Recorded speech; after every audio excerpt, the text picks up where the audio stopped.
Oh shit! Beethoven just dropped, bro. Yeah, I just saw it. Play it, hurry up.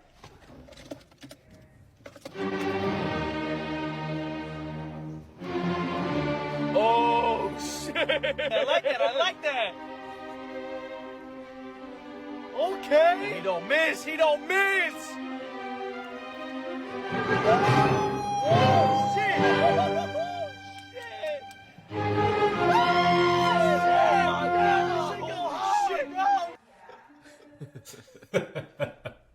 With a live look at our latest site launch. Yeah, that's right.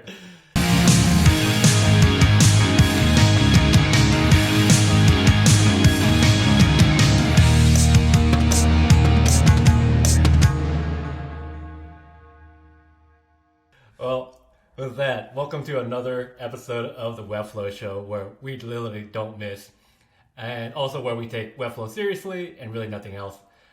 As always, it's your boy Hien and your boy Matt. What's up? Drop another banger for you today, like Beethoven's Fifth. No skips. So, if you're feeling the vibes, make sure to hit the like button, subscribe for future shows, drop a sub, as the kids would say, and make sure you never miss out on the most fun you can possibly have talking design, Webflow, and no-code dev. We literally don't miss. So, do subscribe. With Absolutely. that, Drop some comments below as well. We want to know what the people are actually saying out there. Otherwise, we're just going to keep talking about the kids and the people in an ambiguous way. The kids are going to say, these guys definitely don't miss. That's right. We know what they're saying. We've been on the streets. We know. That's right. All right, so let's start the show. But before we get into our main topic today, let's start with a random fact about Beethoven's Fifth. While that video we just watched hilariously made it seem like he got the banger right off the bat, the reality is that his premiere was pretty freaking terrible. It sounded like it was a skip from the way I understand it. So what happened was the orchestra barely had a chance to practice it, so that's never a great start.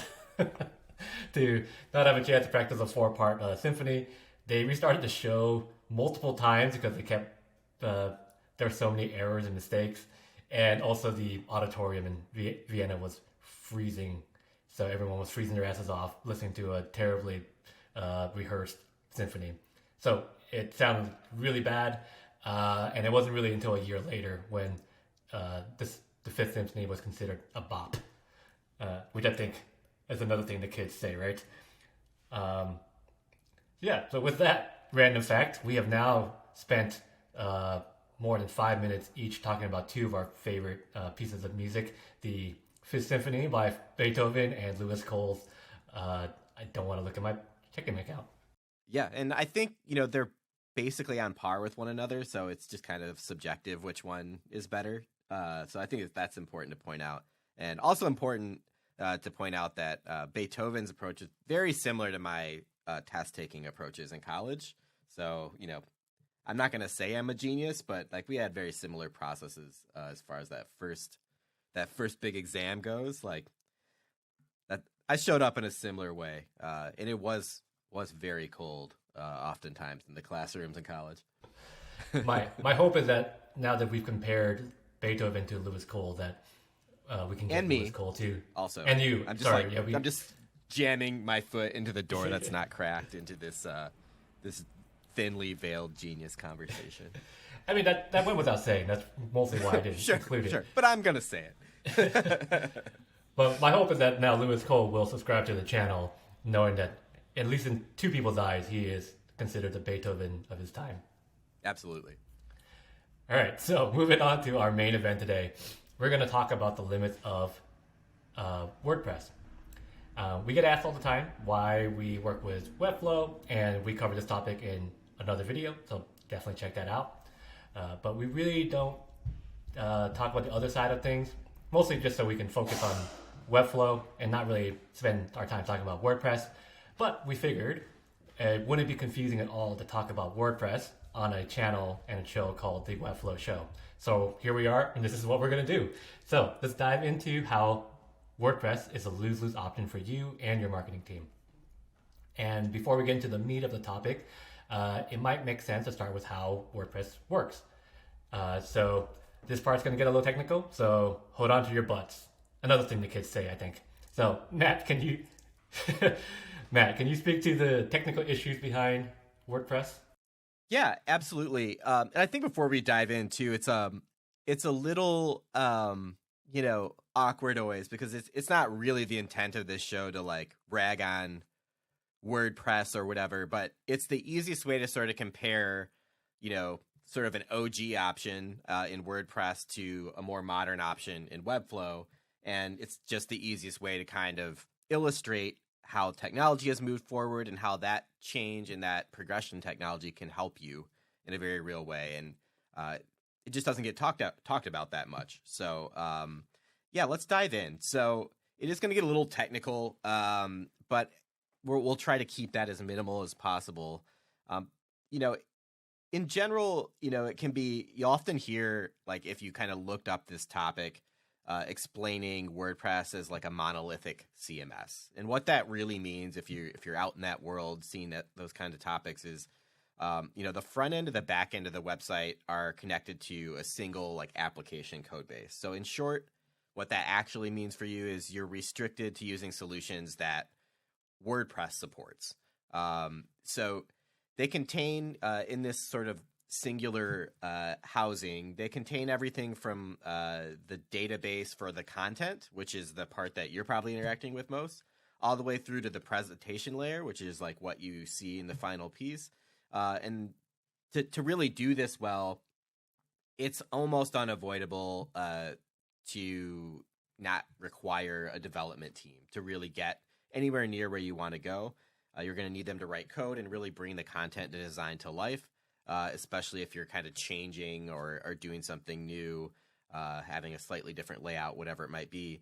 And this approach also creates a lot of site bloat and slows things down. We'll get into that a little bit more and why that matters other than the obvious as we go. But it just sort of piles up. Different devs are getting in there over time. You might not have the same dev solution one year as you do to the next, and it's just very hard to sort of carry that over. And oftentimes you're just kind of stacking different code approaches, different solutions on top of one another. Maybe they play well together, maybe they don't, that type of thing. And WordPress tries to make it easier, to their credit, and has done the best job historically, right, over time, of making it as easy as possible. But they're doing this by providing templates. And templates are great. They help you go fast, but they're terrible for iterating. They're terrible for adding in, lessons learned on your landing pages, what analytics is saying is working and what is not. You can have a homepage that's brand new and put it out there, and it might work worse than your old one. That's not what anybody wants. But then you're in a tough spot, right? How do you kind of recreate that after all that effort? How do you learn from your analytics, whatever your kind of waypoints are for a successful website? So in short, the creative part of the solution or of the team is limited in what they can really do. You're dealing with pre-approved pages that could be a couple of years old, and they might not even serve what you have. You might have different products even than what you have now, but you've certainly learned a lot since those templates were probably created. And you're kind of stuck in that mode. Yeah.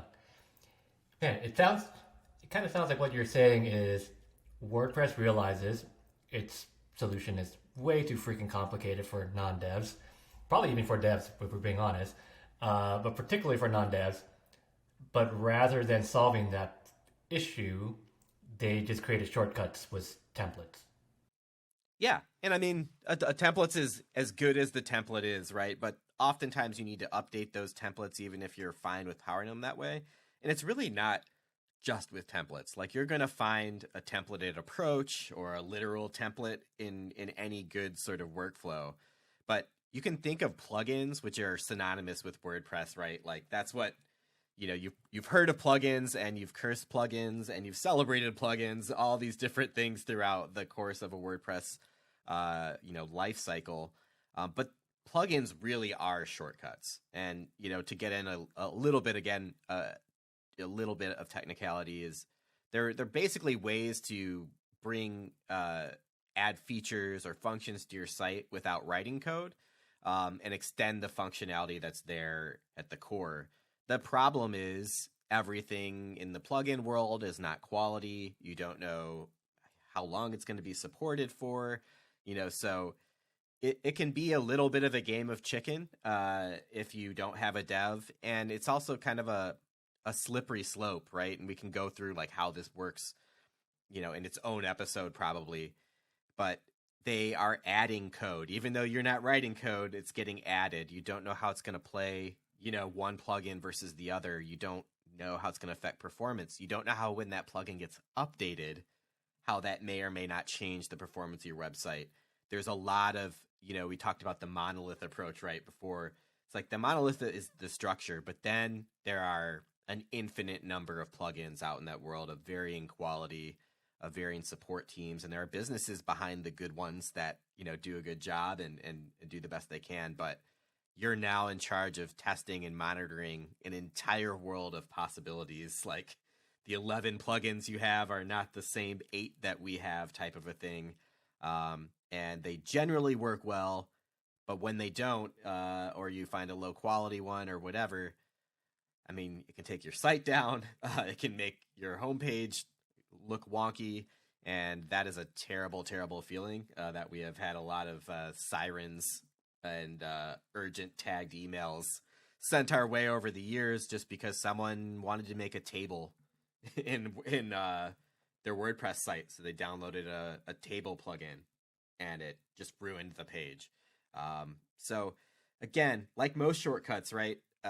It creates bad habits, and over time you're eventually going to run into one of these scenarios, and you won't really know when it's coming unless you have a dev that's really monitoring that environment at all times. And this is where all of our WordPress retainer friends come from, because it is necessary. We're not it's like, unfortunately it is necessary, right? So that they can be checking those things, and most importantly, know what to do if something goes wrong, because otherwise, I mean, that's a rough day if you don't have somebody who knows at least where to start digging into. Like, it's scary to start deleting plugins to try to solve the problem. It's just a terrifying experience to go through, and there's no real easy way to kind of get to the bottom of what happened.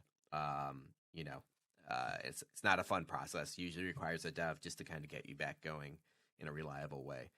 So just to recap again, like those plugins, like they are adding real code. The more that you add, it might be solving a problem, creating a nice shortcut, getting that table live, getting whatever that feature or functionality you need is to get something going. But even if it's working well, you're adding code, it's slowing down your site. All these things kind of add up. They eventually affect the user experience.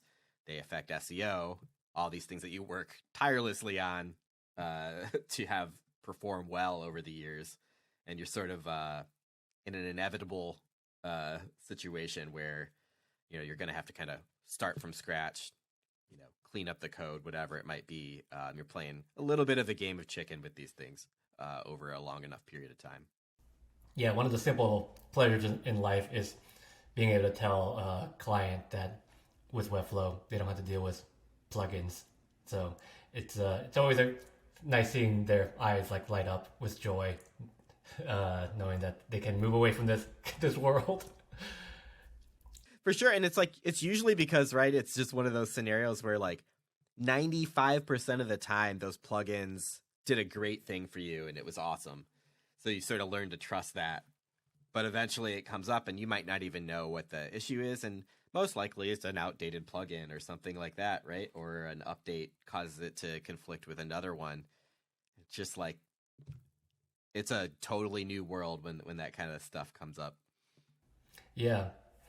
I want to get into that word like monolith. Like, I think you mentioned the fact that it is a very kind of common terminology that's used to kind of describe the infrastructure and structure of how a WordPress site works. When I hear the word monolith, I always think of like two things. Obviously, the opening scene from 2001: Space Odyssey, and I don't know why, but I think of silos as well because it's like such a hard, like singular structure. In the way that like WordPress is like structured and built now, like, is it siloing itself off from an organization's tech stack? I think it can. And if it's not, right, like you're going to be required to again, have technical skill to kind of integrate it with your other systems. It's just meant to exist on its own, like we talked about right at the top of the show. The blessing and curse of it is it's sort of all one world, right? So that can be a good or bad thing, but as complexity increases, especially with security needs, like we see this kind of come up a lot of the time with people wanting to integrate no-code tools. It's not that easy unless you're like doing it again through like the plugin method. It does tend to silo things off from your other web-related tools and other marketing tech. Like you hope that there's a plugin and you hope that plugin's good. Otherwise, it does become siloed off. It does require different knowledge. And again, you're kind of back relying on devs when, you really don't want it to be that difficult for marketing teams to be creating, designing, and publishing web content. The content creation process it's often disjointed. That's not a new thing. We're not breaking any news today. But you have copy and visuals created separately and then passed off developers. Like if you can trim that down at all, that's great. But with the classic WordPress approach, you really can't. Like that's going to be your squad, one way or the other, and just results again, as we talked about in the past, less innovation, which equals a less engaging website. And a poor user experience, not even because anyone's doing a bad job, but again, sometimes just the bloat of doing these different iterations can kill it, even if it's well executed.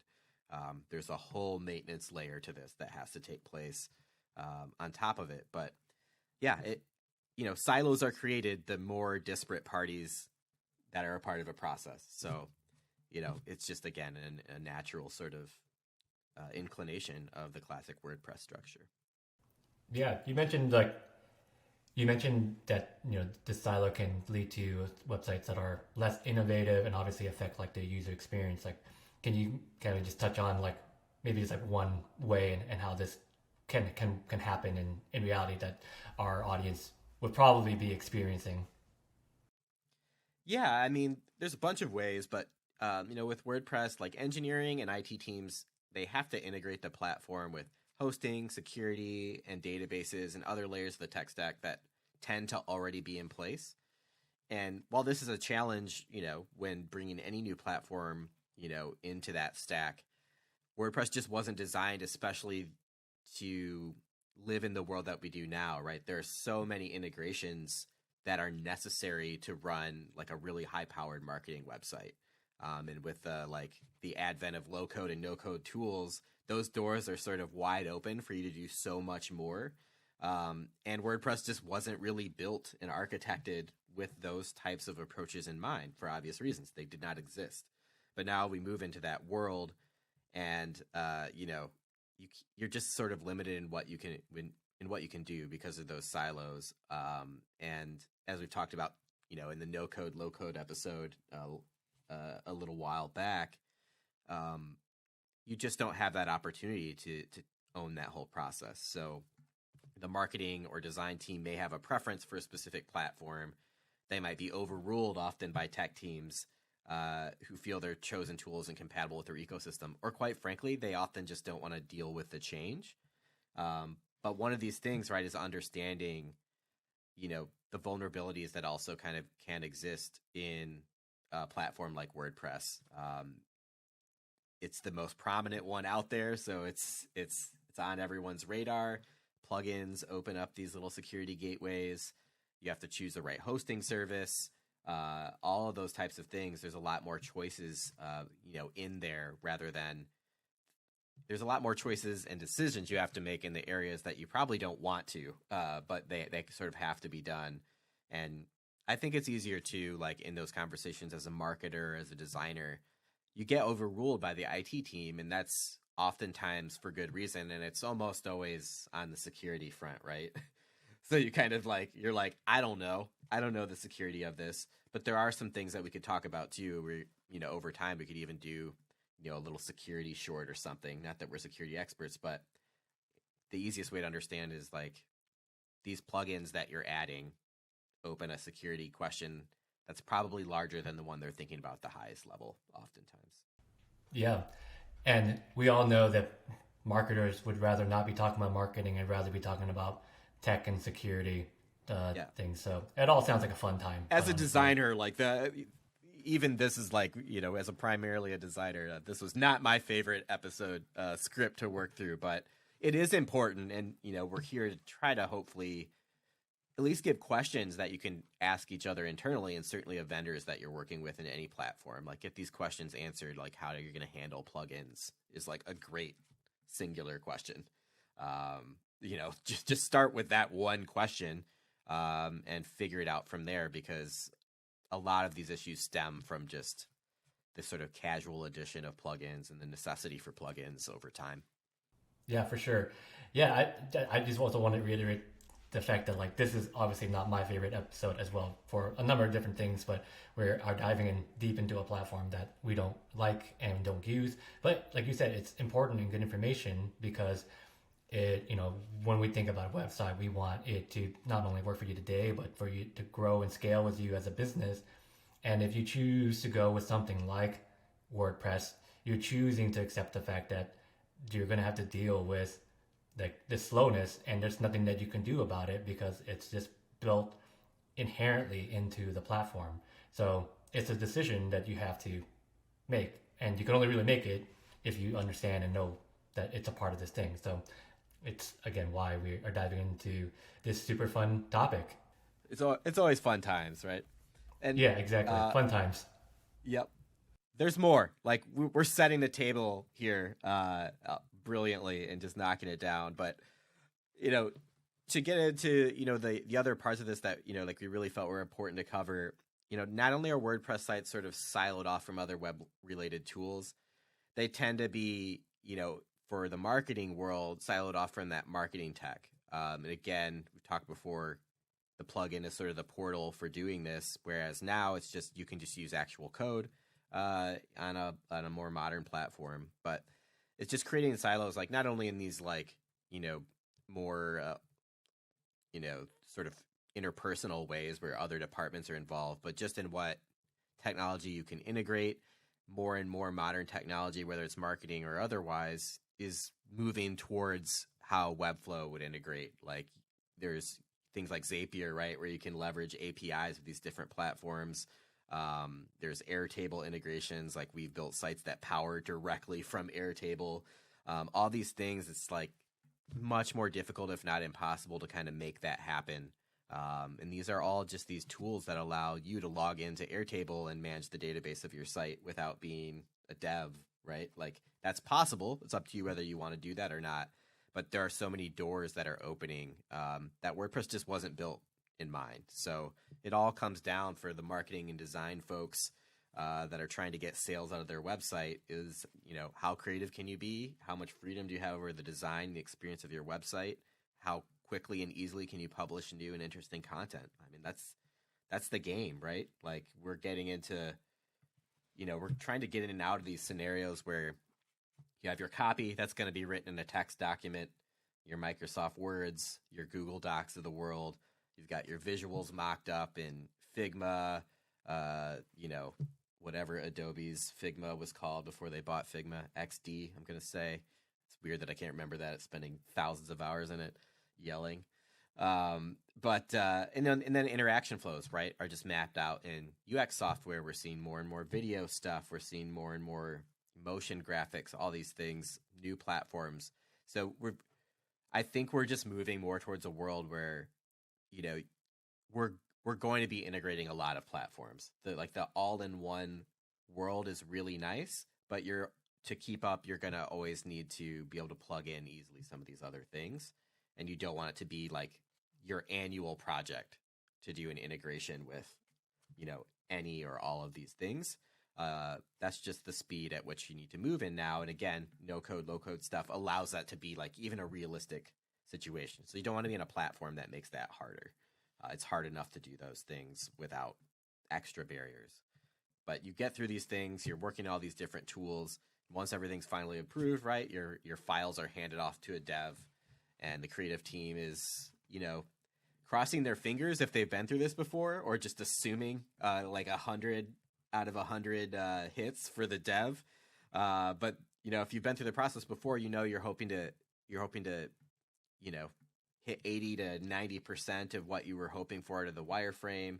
You're hoping that the copy plays out well. You're hoping that the typography and things look like they're supposed to. It starts again, if you have the time, which we rarely do, right, in web and marketing launch world, you're at least getting into like a testing phase now. That's probably longer than you'd like to be, because that's your first opportunity to see all these things in one place, to see the integrations in action, whatever you're trying to pull together. And to be fair to devs, that's a very hard thing to get all those right. Like in reality, we're talking about thousands of variables, most of which are from sources that are not their expertise. Much in the way that a designer looking at the back end of code, it's like, I don't know, I could do some damage in there. Some of it good, most of it bad, right? So there's just so many of those steps. We talk about silos, but the opposite of it is just how well can the platform you're using integrate with what you should be using? How few compromises do you have to make to get the user experience and the functionality that you need working well? Yeah, man, that process you just laid out sounds so different than what we are able to build for our customers through Webflow. It just sounds like absolute madness. Madness. Madness. Deep cut. Yeah, and I didn't even mention the feedback and review processes, right, for version controlling. And now we're going to do 12 straight hours. This is a marathon of sorts on version controlling. Just wanted to marry these two topics together. I'm just kidding. So at the end of the day, the process is neither seamless or real time, right? And it probably won't be even on the more modern platforms, but this is all an effort to streamline things and get as close as possible to what we're after. So, it's not going to be in real time. Writers and designers are going to be left unclear about what the end user will actually encounter once the content is live. And again, affecting that user experience. And we've all been through what that actually feels like, which is on launch day, right? When everything's supposed to be perfect. There's a lot of apprehension still left about in every party individually and as a team about like sort of pulling it off. I always think it's like, it shouldn't feel like you're like pulling it off in that dramatic of a way. So any of these processes, any of these silos you can knock down or build a window into at least are going to make that launch process a lot easier. And oftentimes I think, Hien, like, I don't know if you feel like there's like a level of anxiety of launches and you're just like, I can't do another one of those like for a couple of months. You're just like, your teams are like, need to take their vacations and things like that. And, from a very human standpoint, I think about that a lot. It's just like, how can we make this feel routine? And I think having a more modern platform makes it feel like more is possible, even if it's just the mundane stuff that has been like huge lifts. Like we should be at a point where launching like 2 new landing page designs isn't like an annual accomplishment. Like that, it's not enough. And there's so much opportunity for marketing teams to thrive in doubling that number, and for designers to, take the feedback from the appropriate places and make those changes and get a really great website. Like there are way too few really great websites, is probably the easiest way to think about it. Yeah, just something that you said that I just wanted to like reiterate as well is with a modern platform like Webflow, we're not saying that your process is going to be perfect and seamless. You're not going to have any issues. And I think so much of it comes down to like whatever your internal process is of how to do things. Like if you want to have everything written in Word doc, do it. Like you can write all that content directly into Webflow if you want to, but if that's the process that you are dictating, that's great. I think what we want to be able to make clear here is that with Webflow, you have the options of deciding how you want your process to be, because there's that sense of flexibility, where with WordPress, you're pretty much being dictated to about like, this is how it's going to have to work if you want to be able to do the things that you want to do with it. So I think that just want to make sure folks clearly understood that. Like we weren't really trying to say that like, hey, it's like there's no work or effort needed with Webflow. That's not the case. It's more about like, you can actually create a more like reasonable process like in there that you want to create. But yeah. Yeah, it's a great point in like the AI world we live in right now. Is like the work is still going to be challenging, and you're still going to have those processes and things like you talked about, right? Like it's supposed to be to make really good things, but we want to remove as much friction as possible, and that's ultimately what we're talking about. The more time designers are spending on design, the more time marketers are spending on marketing, like the better. So we're trying to, get people doing what they're great at, and not spending like the majority of their day, quite frankly, talking about some of the things that we're talking about, or trying to understand, what's really going on. Why is this new page slow? All those, like, just eliminating as much of that time as possible is really the goal, so that you can, focus on the areas of your expertise and focus on helping your customers. Yeah, for sure. So I know today we're focusing primarily on WordPress, but a common thread that we see between it and headless CMSs, which we've talked about a little bit before, and we can dive in more in another episode, is that you really can't do much outside of the box without dev intervention. I mean, like we've been mentioning this over and over again, but I think it's worth really kind of saying why this is a big challenge. So, but that's really the case, right? I mean, beyond just what you can do with as simple as possible, you definitely need a dev to come in and jazz things up. Yeah, and to go to the other side of it, it's like if you have a dev team or resources that are dedicated to this already, and that's like part of your jam, right? Like that's where you see the rise of like headless CMSs. They're like, we're doing a bunch of complicated stuff. We have a dedicated dev. That's like part of our process. It's part of our budget, et cetera, et cetera. But the questions then get to like, could this be accomplished with a more modern platform? Like, are you putting all those resources in the dev bucket because like you don't have any other choice? That's some people, right? And then there are other people where it's like, this is just what's needed, right? There's a lot of complex, like customized API work, whatever it might be. And that's where you see like all these headless CMSs. It's just like, this is just the nature of our website. Like that's one thing that might be the right, move for you, just because like it's humming along, it's working well, et cetera, et cetera.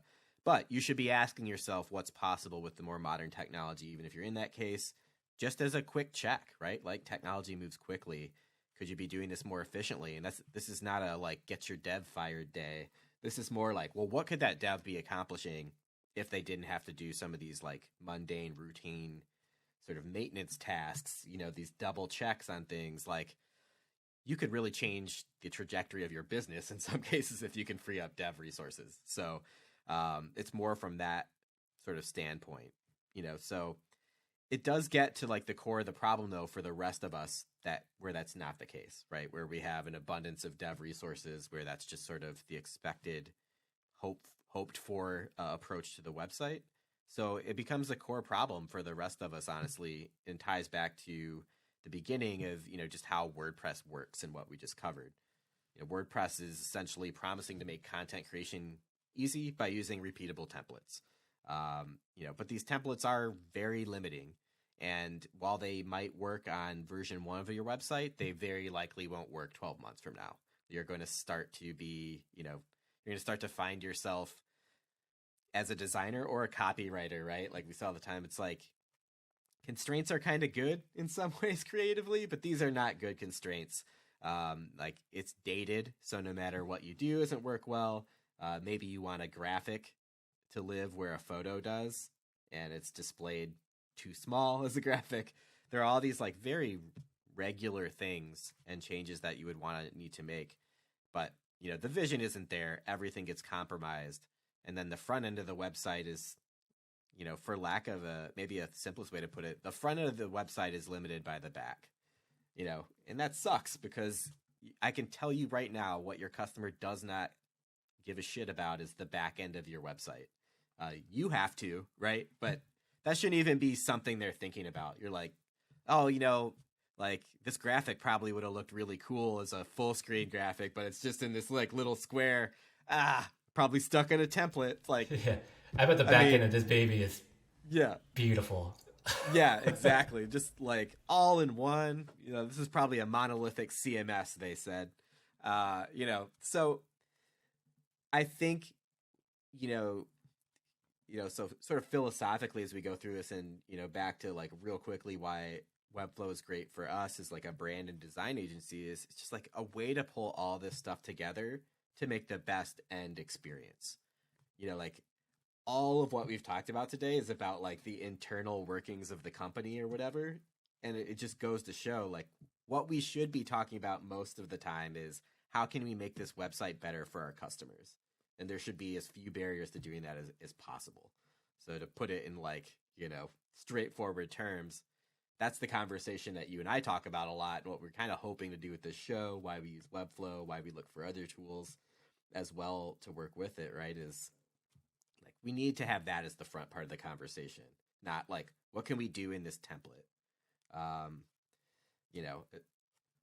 It's rough. It's rough out there for marketers and designers, and it doesn't have to be. So hopefully some of the things that we've talked about today make some sense and maybe open the door to a larger conversation about what you can do. Yeah, I mean, it's definitely going to be rough when at the end of the day, what you're really saying, especially for marketers, is that they really can't own the web experience if they use WordPress. Right. Yeah. And unfortunately, that true autonomy, is lost for marketing teams. We've seen and heard from our customers who leave WordPress that there's a big reason they're leaving. And I think one of the things that this type of an episode can hopefully help with is sometimes they're leaving just out of frustration, right? Like they're not even like going in eyes wide open to a platform like Webflow. They've just like heard that it's better or whatever. And they're just like, I'm willing to try anything. And it's like, yeah, we believe in Webflow, obviously, but it'd be better if people were just making these choices with their eyes open. Maybe some of the topics that we've talked about today, even if you don't fully understand it, or even if you do, can maybe serve as some questions that you ask agencies or some questions you can discuss internally about like whether Webflow is a good fit. Like this is the time to move over. Or like what would that look like? You can run through, this episode or some of these topics and, have a quick conversation about, hey, is Webflow secure? Like 99% of the time, that's what your IT team is really concerned with, right? They have to check that box. It's their responsibility to. So you can use some of these topics we've talked about today. You can ask about the plugin. It's like we have a WordPress site right now. What's the security protocol for adding a new plugin?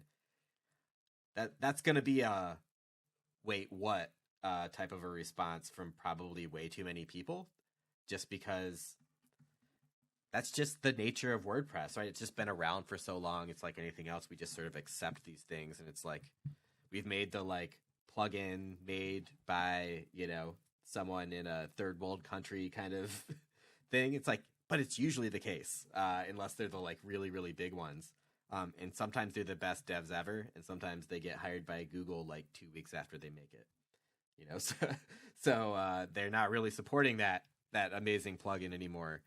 But, again, we're getting to the point where just the reliance on dev and how it does. And it's like too often I think we make devs sound like the enemy, or it can kind of come off that way. But it's like what we really want to do is free up their time to build your product, to do really important projects within your website, because those are the things that move you past your competition. Those are the things also, quite frankly, your team wants to be working on. As a couple of dudes who have done our fair share of updating plugins and moving PHP around in the back end of WordPress websites, we're familiar with that. It's never our favorite project, and it never feels like it's really moving the needle forward. It's just more of a keeping your head above water type of a thing. Yeah, and I think, like you said, like we're not trying to make the dev team out to be the enemies here, but the fact of the matter is, like, the more that you have to rely on an external team, whether that's in-house dev team or an external dev team, you're basically now at the whim of their schedule, right? Like whatever their workload is, their roadmap, whatever priorities they have, their timeline. So whatever you want to do, it's going to get jammed up and slowed down, and the speed to which you want to do things is going to get affected. And speed has everything to do with it. Yeah, absolutely. It's funny, like I don't know. I've never thought of this before. I'm sure other people have. It's like, we talk about website speed all the time. Mostly because we can go to Google page speed and like literally look at website speed. But like there's this other category of website speed, which is what you just hit on, right? Which is just how long your team takes to get something live. There's that kind of website speed as well. So speed really is the name of the game. We would love to balance that out a little bit more. I think things always seem like they're going way too fast because of so many of these barriers, right? So you're involving these internal teams. Talk about that side of the website speed equation, that your cycle of getting things on the web, getting them live. In-house teams are often, again, busy with other priorities. Like we all know how hard is it to align timelines from different departments. Like, is marketing ready at the same time dev is ready? When you all were like, April, that's going to be a month that really lines up. And then you get hammered with a conference that you didn't expect, or like you get a good problem, right? Sales go way up. So what do what's everyone doing? What are they scrambling around? How does that change things? If those schedules don't align, that project probably doesn't happen. Maybe then you have to find a third-party resource, and now you're spending that time just trying to find somebody who can do the work. And it's very easy in those kinds of scenarios to understand, like, that might not happen this year. Or it might be a Q1 project that's now Q4. Like, how does that affect the business? What's that end of year annual meeting like when you're like, hey, remember the last time we met? We were going to do this like big thing, but instead, here's a really generic looking landing page instead that we did because we just bought Unbounce or something for $90 a month because that was our option. Like, things get squeezed out, agency teams that you might work with are restricted. You use up their hours, then you have to go back to find more budget, or you just don't have it. Advance notice, getting those timelines aligned. Like, these are the like bane of, just productivity existence, but it's especially difficult to align marketing and dev teams, right? Marketing also is trying to align with sales. They're trying to learn what metrics are changing from quarter to quarter, what is happening on that new landing page or whatever. It's a lot to have everything kind of land on the same day. Like, I can barely get like a dinner scheduled for 5 people. So you can only imagine, how this kind of works, getting something as complex as this. And we see it like all the time as an agency too, like in this kind of offline speed category of like, what are your feedback cycles? Like, how much feedback gets to happen? Like, these little things, right, that often aren't there, or that part gets squeezed out. So that feedback loop never really happens as you imagined it, because that was the only way to get back 2 weeks of your timeline. So you kind of get, back to that launch day anxiety, right? It's like, maybe you hit your timeline, but it's like, whew, we definitely didn't do like 3 of our QA steps, right? We all made those columns in a spreadsheet back in the day. QA1, QA2, QA3. We were like, oh man, we didn't even do QA1. We just sort of like looked at it while we were having Cheerios. That's way too specific, right? So I probably have actually done that. But yeah, it's a tough thing to do. And again, another concept we can talk about in another episode too is like how a website feels like it's one thing, but kind of what we're talking about today, it's so many things. Like, and that's what makes these projects difficult. Yeah, it definitely. Everybody loves the launches that end with everybody saying like, "We all deserve a drink now." Yeah, exactly. It's like, well, it's kind of just your job, but oh man, you definitely feel like you should be getting a nice, let's call it a double drink at the end of that. Yeah.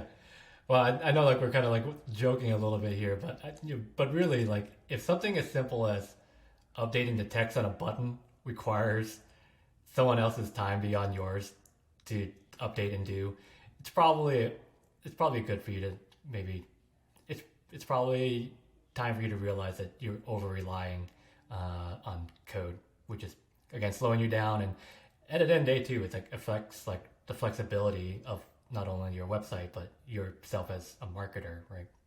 But wait, there's more. And yeah, and Mac nails it as well. And again, this isn't going to be the last time you see that clip It's going to be up there with dead air, I think, in terms of our metrics are really not about YouTube views. They're mostly about which clips we use most often, I think. Well, hopefully dead air will never be used again after our last episode, because we are going to get to our sponsor segment in a bit, who is going to immediately cut out and end dead air for us as a GIF. As I take a sip of my athletic greens, like we're just gonna edit this out. These are athletic beans. We're not giving them any clout until they give us some money. But yeah, like, you know, one of the reasons, other than the fact that we find it hilarious to use that clip over and over, is that agility is the name of the game. Like, that's the sort of positive side, right, of going fast. Like, when you feel like your team is agile, like, that's probably a really good sign that the cycle times, like, you're hitting some of those things, you're actually doing your QA pieces, it's ready before the campaign launches. Not like late at night, the day after it was supposed to launch. You know, advertising is going well, testing and implementation are speeding up. And again, on like, you know, we're talking a lot too about teams that don't have a just advertising person always. Someone that's just in charge of advertising campaigns, someone that's just in charge of testing your website, someone that's just in charge of implementing those cycles. Someone that's just in charge of maintenance, right? So what we're talking about is like decreasing all those areas for the reality of teams that are wearing multiple hats. So it's possible to do these things and do them well with some of these other tools as we go forward. And that's really what makes the newer platforms like Webflow so great, is what is possible is there. It's not like, Hien, you mentioned earlier, right? It's like, oh, it's all easy now. You just like tell ChatGPT, like, make me a cool website, bro, and then it spits it out. It's not that. It's just returning us back to doing a website properly, saving enough time to really do that and make the website that you wanted to. Because too often you finish that website project and you're like, man, can't wait to, you don't want to do the work for it, but you already are like, well, that wasn't quite what I was hoping for. I can't wait till we can redo the website the day it launches. Like, we love that gap to be a little larger, right? Than by the time you get through the project. Yeah, and I think too, like, to get back to the, you know, the engineering resources part of it is like,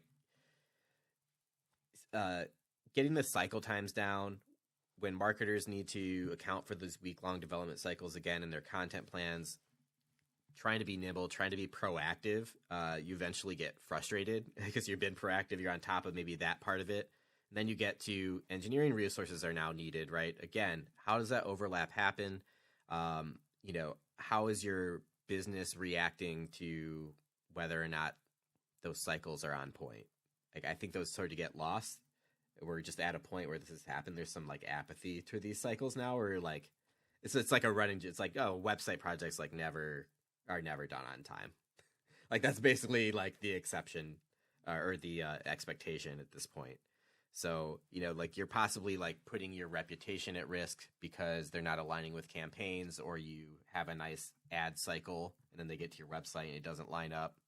Your brand reputation gets put at risk because you're responding too slowly, etc. Yeah, and we saw a lot of that during the pandemic for sure, where brands just weren't responding quickly enough, and how could they? Or they're responding too quickly with a hand washing graphic. You know, from, you know, you're responding. I know everyone is really looking forward to that Huck Finch, like, how to wash your hands, that how to wash your hands graphic that we almost published, and we're like, I think I just saw one from the NBA. I think it's covered now. They were all waiting for the NBA's hand washing protocols. Yeah, and I think like what you're trying to say here is that like the more that we're involving more people, the more work that's involved, which means there's a lot of mass cultivation, and that means obviously with more mass, you're gonna have low. Obviously, it's affect the speed. It also is gonna affect your productivity.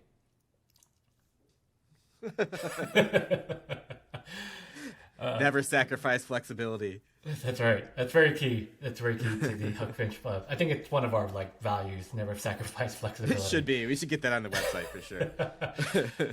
But hey, back on topic here. I think like everything that we've talked about today. I think really what it sounds like on WordPress is that it sounds like it takes a freaking miracle for anybody to get anything done with WordPress. Yeah, I mean, I think it does, and like it's also just become like I think the expectations of what's possible is like sort of the greatest, downside of this. Like we've just sort of all settled into like, well, this is just sort of what you can do with a website. It's kind of funny. Like, you can. It's not fun. You can almost tell. Like, we'll work with a lot of startups or wherever it might be, and they'll come through with like an overly crazy short period of time, like to get their website done. And it's like, sometimes it's almost better. It's like, oh, they haven't been through this before because that's the only time. It's like, and then you'll have like a seasoned marketing vet come through and they'll be like, we'd love to get this bad boy live in as few as 18 months, like you get those like really strange like timelines, and then it's like, oh yeah, when we went through those types of projects in WordPress, like that's how it happened, especially for a larger, site that has a lot of content on it, a more robust business that's been around for a while. Like those are really reasonable requests. And I think it'd be great to reset that expectation. Even if that timeline is great, it's like, wow, I think you and I, if we had an 18-month timeline for a website on Webflow, would be licking our chops. Like that'd be an incredibly exciting project. We'd be thinking about, all of the things that we can accomplish in that time period, not just like, can we get it live? That's such a shitty expectation. It's like just pulling it off. It's like, hopefully we can do a little bit better than that. Yeah, definitely. I always love, I mentioned earlier, like I love seeing clients' eyes like grow when we tell them no plugins, but also when they ask us like, how quickly can we do this? It's like, this is probably gonna take like maybe a day's worth of work. They're like, really? like sorry, I'm so used to this taking weeks. I'm like, yeah, that's behind you now. Yeah, for sure. And I think some of those things that you mentioned that we view as smaller used to be part of like a dev cycle, and now it's like, we don't do a ton of maintenance stuff on Webflow, mostly because it's not possible. But those like clients that we have where we're kind of there backing them up, it's like we're actually just enhancing their website. And I think just that and like how we sell those like web support pieces, like we're much more like into the iterative creative process than we are. Your plugins are updated, so your website's secure until they do another one. Like that type of stuff. We're actually just executing on iterations of what you hope the website to be. Like we all know that they're an organic thing. Too often it feels like, oh, we just did our 18-month website redesign. Like I'm not I'm not logging back into that bad boy for a year. I've seen enough of it. But like our maintenance, like in air quotes for the audio listeners out there, plans are often like, oh, you want a new CTA design? We can drop that in. It's like, oh, how long? It's like, it's done. Like it stuff like that is, I think, good examples of how it changes what your website can do and how it's more organic and how you can really come to us or an agency or whatever, or an internal team that has Webflow knowledge and say, okay, it was our plan all along to launch this site. And then every 30 days thereafter, we were going to see how our CTAs were performing or how those pages were performing. And we were going to make tweaks based on what we know. We were going to try that backup idea that we had during the design process if the first one didn't work. And guess what? We already just designed it anyway during the process because we knew that was coming. So like we have modules that we can swap in and out. We can make a new one from scratch if we need to because it's a real code. We don't have to worry about how it's affecting anything. We can integrate it quickly. Like, so all those things become actually possible, and those things in the old approaches were much more like that's like a year's worth of plans, to be able to kind of pull those off. So that's how much better your website can be with all those iterations over time, because, as knowledgeable as we all are, we're not going to get everything right. And we don't want it to be like, well, that was our best shot. We can set up a new project in 6 months and see if we can get a new landing page up. So again, this puts designers and marketers kind of back into the driver's seat of the website, which is really how it should be if you're going to get to that ultimate goal of making the best possible website for your customers. Yeah, and I think that point is just so important to mention, is the fact that, like, really what you are giving up here is you're giving up a really great user experience, and you're ending up with a poorer user experience than you deserve, and what your customers deserve. That last point really made me realize that everything we've talked about it's really kind of about beyond just the limitations that the internal marketing team is dealing with, but really at the day, like, what the user is going to have to deal with. Yeah, the web visitor is ultimately the only thing that matters. And the customer really suffer with the poor user experience. And then, if that's the case, so does your business, right? Like that's what this is all for. And when there's so much complexity, we lose track of that. But, that time consuming dev cycles required to create every new user experience. A lot of times we've all been in those meetings where it's like, I just don't think the juice is worth the squeeze here. Like, cause it comes down to like a budget or resourcing thing, a competing priority. You just went through a cycle that probably felt very heavy and difficult. Not many of those new ideas are going to get through. Sometimes even if people agree they're good ones, right? It's just not feasible to even, it's too much of a lift to even do another one of those cycles. So in other words, hands get tied. You have to rely on the outside dev. Like, you might not even be able to get your internal dev that you trust and know and that built the website or whatever the original time. You're going to get a third party in there using third party plugins, all just so you can change a page style, add a new page template, tweak a template, make one new component, update text on a button. Like, it gets progressively dumber sounding as you say them out loud. And it just, like, we're just naming a few, but like you mentioned the button one earlier, like that's real. That's real for way too many websites that they can't change the text on their CTA confidently without involving like a dev. Like, that's actually insane. And again, just can't to change the back color. to actions. Yeah. Yeah. It's back to like, getting to expectations for your website. Like, write down these things. Like, you should be able to change your buttons.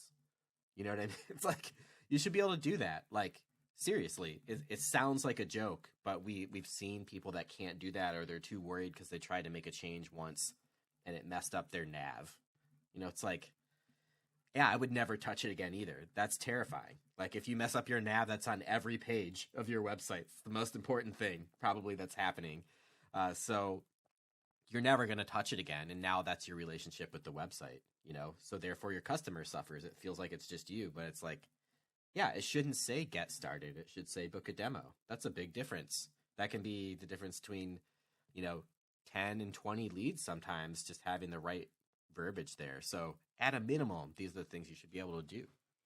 Yeah. Well, I think the verbiage there you just kind of said too, like get started versus book a demo. Like you said, it's going to hurt the user experience, but with that verbiage, it's going to hurt your bottom line. And so it just seems like with WordPress, orgs are just throwing away money, like Joker style. You know it. And that's Jack Nicholson, Joker style. So like, we're not messing around. Yeah. And talking about throwing away money, we're going to go ahead and talk about our sponsor today, who's throwing away money at us. So we're going to switch gears here and thank our sponsor. Let's go ahead and roll that sponsor clip. Dead air. I was so confident that dead air was going to be last seen in our last episode, but it's still rolling on. It's still going to be a thing for a minute, so please help us end dead air. Let's make dead air. I'm doing dead. some sandwich commercials now, so I feel like like maybe we can slot in like a Jersey Mike's bit or something. Exactly. So help us get a sponsor by dropping a sub so we can fill this space was not dead air, but an actual sponsor, like that drink that Matt was just drinking from that we can't talk about, nor do we want to. Athletic Beans. So anyway, like let's get back to the show and talk about throwing away money, Joker style. Yeah. So, when you add it all up, the cost to own a website using WordPress is really like the Joker throwing money away, burning giant stacks of it, depending on what iteration of Joker that you want to dial. Joker into. really hates money. I think that's yes, he does. Like that guy. Some people just like to watch the world burn. Is a quote I just made up right now on the spot. When you break it all down, the cost of ownership for an enterprise website usually sprawls across teams, functions, and budgets. Again, you've got your initial design, you've got your ongoing iterations, like you're dealing with your content management system to keep data organized. You're maintaining it, you choosing the right web hosting, ongoing development, time spent vetting a developer talent if you need to go outside a house, all these things, like not to mention just the basics of project management that are difficult and require a lot of time. So these are just a few of the things that happen, and we've talked about several more throughout this episode. So it can be a lot. Yeah. I mean, when you lay out all those steps, it feels a little less like throwing away money Joker style, and more like the Heath Ledger Joker of burning just a big old pile of money, just burning it away. But yeah, I mean, like there's a lot to unpack here. Like obviously, which is one reason why we didn't want to make this episode, but we knew we had to, because there's just like so much to it, like beyond just like, WordPress is not as good as Webflow, and that there's a lot more kind of to that than just saying that. And here is a lot of why, in addition to the technical part of it and how that technical aspect of WordPress, how it affects you as a business. So, yeah, I mean, it's a lot there.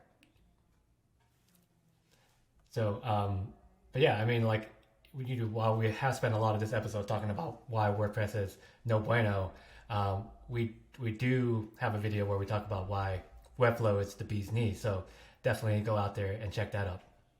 Yeah, and the kids are definitely saying bee's knees. I know I said I wasn't that attuned to the streets earlier, but that's something I can confirm. Yeah, but just to sum things up, WordPress sites, due to how they're designed, they just create barriers and silos that impact the marketing team's ability to create awesome user experiences. It's the equivalent of reality not meeting expectations. Just it's not exactly that. It's more like an expensive reality not meeting expectations. Yeah, expectations has been kind of like a major key alert for this whole episode. That word, which I really didn't set out to when we were writing this episode, but it's kind of an interesting thing to think about doing an exercise. Like you should just write down like off the cuff, like 10 reasonable expectations for a website, like not your current one, but like the 10 most important things you think your website should do just for your team. Like I'm sure we could come up with a list of our own, but more importantly, like what would you hope your next website can do? And maybe there's a change that makes sense for you, because we can just all kind of fall into our own ecosystems and expectations. And that's just a good check to do, even if you're not looking to change websites yet, but you can have those kind of things in mind. Like, do you have like the average Joe's expectations of like, I find that, if I don't have any goals, I can never be disappointed when I don't reach them. That's probably not where we want to be on websites. So maybe that'd be an interesting exercise for internal marketing teams. It's similar to something we do when we start, a new website project, kind of reset what's possible. Yeah. And shameless plug here. Once you have that list of 10 expectations, holler at your boys and see if those expectations can be met with Webflow. And we will probably tell you that it can, which is why, as the kids say, it's the bee's knees. That's right. I was just going to make the exact same joke, so no notes. All right, so that's our main event today, really about why WordPress, at the end of the day, is a lose-lose for everybody, for you, for your devs, for your customers. It's not great. So if you're on WordPress, get the freak off of it. Come to your boys and talk about maybe why Webflow would be the right move. But with that, we're going to move into our segment, Opening a Can. Before we wrap things up with some spicy nugs, like that idea that Matt just came off at the top of his head of coming up with 10, just average Joe expectations for your website. We'll have some other nugs for you. But before we do that, we're going to get the juices flowing by opening up a can. This is a wildly off-topic can to open, which is not dissimilar to all of our other cans, if I'm being perfectly honest. But your boy here is featured on another YouTube show where he talks about Vietnamese food. So long story short, a YouTube creator named Beryl, she used to actually work for Big Little Story, which is kind of where I became familiar with her. She has a channel, and she primarily kind of built around food and culture and things like that. And she was really looking for people to help her kind of showcase Vietnamese cuisine beyond just pho and banh mi's. So yeah, I reached out and I'm featured on an episode where she gets takeout from a Vietnamese restaurant. So me and four other people. So she picks 5 different things to try and eat that we all suggested for her. So yeah, if you've got your fill of some Webflow content from your boys and the hate of Webflow and the hate of WordPress has consumed you, go ahead and check out Beryl's channel and check out that video. That's very cool. I'm definitely going to check that out as soon as we're done. All right. And so, just be hungry. It's lunchtime. It's lunchtime in our little pocket of the world here. A terribly good prompt from you there. We keep our rooms both very dark, so we try to keep it so that you don't know what time or wherever the hell we are. But as Matt just said, it's getting the close to illusion lunchtime. we're always working at 4 a.m. at all times. So talking about lunch, let's get into some nugs here. So the first nug here is that your website needs to meet your audience's expectations.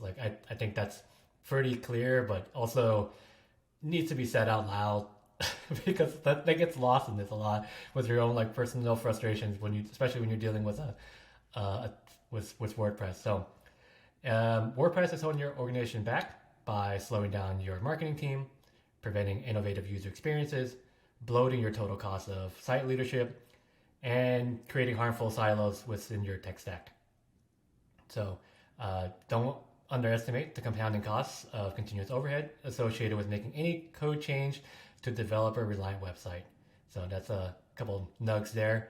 Any nugs from you, Matt, to kind of just sum up this episode? Yeah, one nug is just more for me. Don't do the third block of the show in the second block, which is where I hid my nug. Which again, I do think the kind of going back to the expectations, I already kind of stated how I might do that, but just as a quick fast pen exercise, you don't have to call a huge meeting, but I think it's a great way to kind of reset what's happening, and it'll probably call out some issues with your website, and maybe it's going great. That's fine too. But I think that's something that you could do easily to kind of point you in the direction of maybe it's time for a new website, maybe it's time for a new platform, maybe it's just time for a new homepage because 9 of your 10 things are on the homepage. So I think it's just an easy exercise to kind of run through just top of mind. What are 10 things that would make your website better or something like that? And then maybe you can work your way into finding a better solution, which is clearly Huck Finch building you a Webflow website. But there might be some other options out there too. Yeah. And the last note I just want to drop, again, back to the users, because we kind of hit on them at the end here, and we spent a lot of time more talking about kind of internally the challenges that you would have with WordPress. But at the end of the day, customers are looking for an engaging, personalized website. They don't want to go to a website that's just in the sea of sameness. And reality is with WordPress, you're not going to be able to give them that. So as Matt said, holler at your boys to give you an awesome Webflow website that you will love to run and manage and that can grow and scale with you. But will also give that sweet ass experience that your customers are going to love and just really properly represents your brand. And with that, that's it, everybody. New episode, same old banger flavors. That's right. Grammy Award. We just don't miss. Grammy Award winning episode for sure. We're going to submit it. I think we're going to submit all these episodes. We haven't heard anything back yet, but we've talked about, the work cycles are probably they'll get to us. Yeah, they get to it because they know that we don't miss, and you know that we don't miss, and you've made it to the end here. So make sure that you don't miss out on any awesome content from us. So go ahead and like the video, drop a sub, subscribe to the channel. Kind of write a comment, ask any questions. Help us kind of develop some content here, so we don't just constantly roll out videos where we just put WordPress on blast. As much fun as it is for us, it's probably not the most fun for you. So yeah. So again, subscribe to the channel.